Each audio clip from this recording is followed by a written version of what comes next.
Voiceover Coffee Shop, Episode 10. Welcome to the Voiceover Coffee Shop, where we share our morning with some of the finest names in voiceover. And now, here's your host, voice actor Andrew Morrison. Hi there. My name is Andrew Morrison, and welcome to the Voiceover Coffee Shop, where we start our day with some of the finest names in voiceover. If you'd like to know more about me, feel free to visit my personal website at www.voicebard.com. In this episode, we have coffee with the amazingly talented Neil Ross. Neil is a British-American voice actor and author of the book Vocal Recall, who has lent his voice to many notable projects, such as Voltron, G.I. Joe, Transformers, Darkwing Duck, and Spiderman, to name off a few. In this episode, we'll talk about how to develop multiple characters at once, working on video game scripts, and acting yourself versus escaping reality. Well, I have the coffee. Yeah. So, Neil, how do you take your coffee? I just a little dollop of milk or cream, anything that's white, you can put it in there, and I'm good to go. So, you started in radio, correct? Yes. So how did you go from radio to animation? Well, I had always fiddled around with doing accents and voices. It began when I was very young, 5, 6 years old. We didn't have a television in the house in those days, and so it was pretty much the radio and the little record player I had with a few records that were spoken word type records. But mostly it was the radio, and I just discovered that I had this strange compulsion to try to imitate a lot of what I heard, the different kinds of voices, the high ones, the raspy ones, the interesting accents that I would hear. This was happening in Canada, so we had a smattering of shows from the United States, Canadian shows, and a lot of stuff from the BBC in England. So I did hear a lot of different accents and voices, and I would try to reproduce them. And it wasn't with any thought of making any money out of it. It just was fun to do. And then I got into radio, as you mentioned, and I was a disc jockey and production guy. And I didn't get to do a lot with the voice characters that I did up until the early 70s, when I got involved in doing a radio comedy show in San Diego that was a satire of the local the local marijuana scene. In those days, it was very innocent. All this horrible cartel stuff wasn't going on. It was just some fairly enterprising dopers selling to other dopers, for $15 a lid. And we just sort of made fun of the whole thing. And working with another guy who came up with a concept, it was called The Adventures of the OB Ranger. OB stood for Ocean Beach, which was a community in San Diego where allegedly a lot of this activity took place. And he was sort of the Lone Ranger, only he was a narc and he was utterly inept. And the guy I worked with played the OB Ranger, and we had a wonderfully talented woman who played all the female parts, and I played everybody else. I probably played upwards of 20 different characters. Jesus. And that was the first time I'd ever really done anything like that, and it turned out, I thought, pretty well. There wasn't really anybody around I could go to and say, is this really any good, or am I kidding myself? I mean, nobody knew down in San Diego. But that sort of got me thinking, because I would start to look at the Saturday morning cartoons and I would say, I think I could do that. And then 2 seconds later, I'd think, who are you kidding? They'd throw you out in 2 seconds. But that was when I began to think in terms of maybe getting involved in animation. At that point, I had no idea that the voiceover business even existed. It was a very well-kept secret in those days. It was a tiny little niche part of show business. Hardly anybody knew it was happening.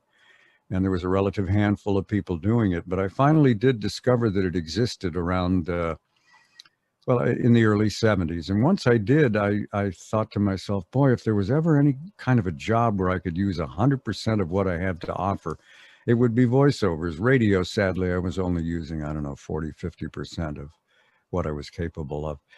So that was my goal, was to get into voiceovers, and it took another, it took about 10 years, all told. But I finally managed to break in the early 80s. So with you having to balance so many characters, what was the character development process like when you were like, okay, here's the script in front of me, here's kind of where I'm going to go in this direction or that direction, especially having such a wide range all in like one or two programmings. Yeah, well, I did what I've always done. Somebody creates a character, and you have perhaps a visual to go along with it, and a sort of a description of the general makeup of the character. And somewhere in my head, if things go well, I begin to hear a voice that I think would fit that character. And then the trick is to bring it out of the throat, make it actually happen. And it's just that simple, you know. It's well, you know, an exercise. Anyone who's interested in doing this stuff, watch a cartoon show and imagine that if they just focus on one particular character. It doesn't matter which one it is, but imagine if you were at an audition and they called you in and they said, we've decided to change the voice of this character. We don't like what this actor's doing. We want to make it completely different. What do you got? And what do you got? What would you do? You know, if they called you in, if they all went insane and called you in and said, we're going to change Bart Simpson's voice, what would you come up with? You know, the trick is to get it out of Mr. Throat and into the microphone. Right. So with so many different characters, what character resonated with you the most, where you felt like you put part of yourself into that?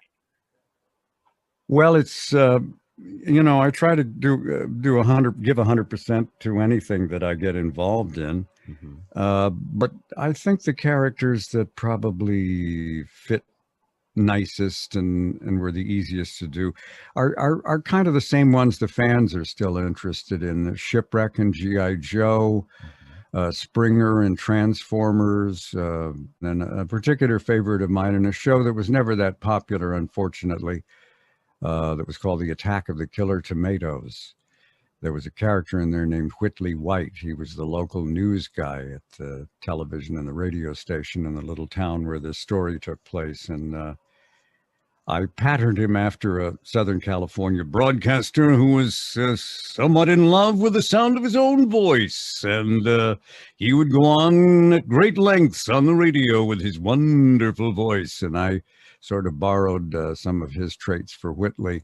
And the show was cleverly written that they would give him these nice long monologues, and I would be this close to cracking up with laughter when I would do them, because the combination of what they wrote and this voice that I was doing just amused the hell out of me.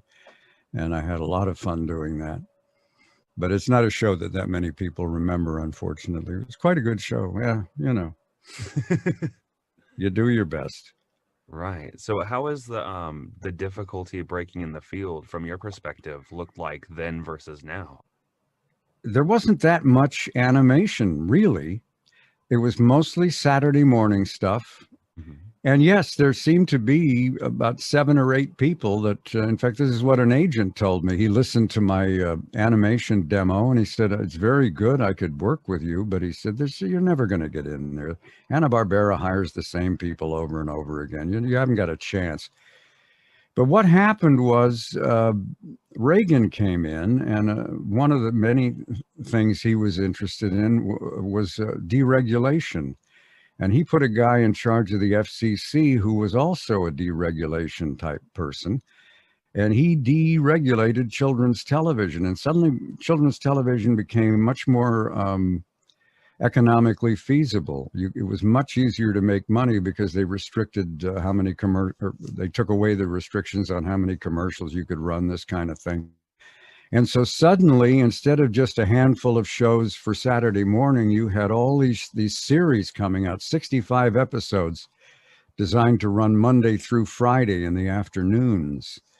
And suddenly there was a ton of work, and they wanted more people than just the 6 or 7 folks that Hanna-Barbera had been hiring over and over and over again.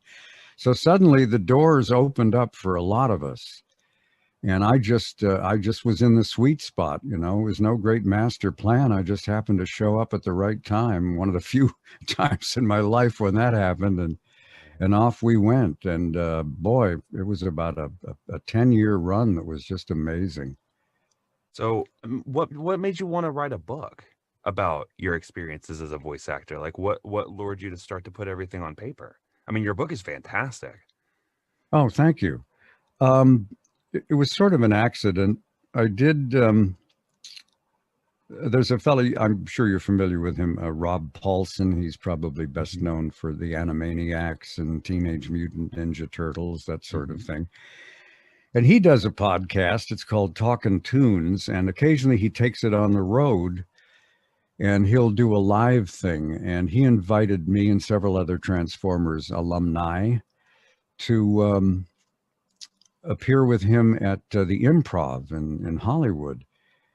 And I was kind of, I didn't know if I wanted to do that. I mean, it's a world famous comedy club, and I'm not a stand-up comedian. I thought, I don't know what I would do in a situation like that, but I finally showed up, and I'm so happy I did. We had a wonderful night. The place was crammed with Transformers fans, and we just did shtick and answered questions from the audience, and we just had a ball. And I thought, wow, maybe I could write a monologue, and then I could book myself into places, and I'd do the monologue and then take questions afterwards. So I started to write this monologue, and as you can tell, it got out of hand. Yeah, Voice Recall a great long book. I thought I'm writing the world's longest monologue, or I'm writing a book. And I didn't really have the courage to admit to myself that I was writing a book, because I didn't think I could write a book. And so I played a little game with myself. I would say, I'm not writing a book. I'm just writing this chapter. And if nothing happens after that, so be it. And then I would finish that chapter, get an idea for another chapter, rattle it around in my brain. I was not a very disciplined writer. I read the grown-ups who write dedicate a 4-hour stretch of their day, and they go in and they write. And I don't care if the world is ending. Don't bother me. I'm writing. I didn't work like that. I just goofed around for 10 days thinking of thoughts and phrases and ideas for the upcoming chapter. And when I sort of reached critical mass where my head was just about to explode, I would dive for the keyboard and type it all up before it evaporated.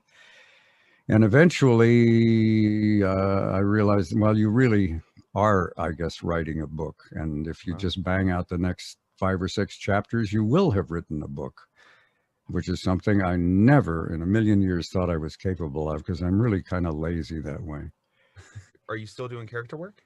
One does what one can. I do games. I do quite a few games. No, I've signed so many NDAs. I'm afraid to talk about what happened in high school, because I may get into trouble over that. Don't you remember you signed an NDA before you took that algebra class? Oh God, you're right. I'm sorry. But I do games. And video game scripts are so much different than animation scripts, because in animation scripts, they if you're doing ADR, they give you, hey, for that scene, and you go piece by piece. And with animation scripts, it's just here's the open dialogue, and maybe it's animated, maybe it's not. But with video game scripts, they give packets. Yeah, they're books for every single noise, because they need something for those different pathways, no matter what decision that the character ends up taking, because you can't guide it like you would in animation. No, that's what makes it difficult. It is, when you're doing a cartoon, you're playing a character and there's a story, and you follow the story arc from the beginning through the middle to the denouement, et cetera, et cetera. And you're interacting with other characters. You know how to read a line because you see what the lead-in line is, and you're reacting to that. Games, there's no story, there's no plot, there's just these lines, because you're interacting with the player, and that won't happen for months, so you have to sort of imagine a scenario, and I've had situations where there's a line, and it's like, well, how do I approach this? And I'll say to the person directing, "What's happening at this point?" And they'll say, "I don't honestly know." So do your best, and you kind of have to rev up something as opposed to coasting along on the energy of the story, which is the way you would do it in animation. What about voiceover acting has been the most difficult for you? I kind of share the same problem that another legendary voiceover performer named Jack Angel has. He says, the most frightening words I hear in a studio are "just be yourself." And it's like, I'll play any kind of crazy monster or lunatic or ordinary person you want, but somebody says, "just be yourself." I don't know. How do you act yourself? Right. People who don't know a great deal about acting will say about certain actors, usually the handsomer or more beautiful ones, will say, "Oh, he's just playing himself. She's just playing herself." No. That's not what they're doing. I think that's part of the reason we get in this business is we don't really want to be ourselves, which is a kind of a sad commentary, but there it is. Right, because you end up doing so many different character voices and changing the tones, even just from your normal speaking voice, changing it so much. You're like, what do I sound like again? Yeah. As an old friend of mine used to say, just use your normal voice if you can remember what that sounded like before you got in this stupid business. What do you believe that your greatest resources that have taken you so far in character animation are? Well, I think probably a lot of it had to do with persistence, because I was not welcomed with open arms anywhere, really, very often. Mm-hmm. I had to just keep showing up and banging on the doors and hoping that eventually one or two of them would pop open, and thank goodness that they did. So I suppose it was that persistence. I think I'm an instinctive actor. I don't have any sort of this is why I've never taught, because I don't know how to teach somebody to do this. The only thing I could say is just jump in and try, regardless of what it is, little theater or announcing arrivals at the Greyhound bus depot, whatever, any kind of performing thing you can get involved in. And what you will find is, in the beginning, all you hear is no, no, no, no, no, no, no, no, no. And then suddenly, in the midst of all this, somebody go, wait, yes, that. Do more of that. And sometimes they don't know what the hell they're talking about, but a lot of the time you get good advice. But what I'm saying is, every time you hear a yes, hang on to that. And eventually you reach the point where you're getting more yeses than nos. And now you have developed a technique for yourself.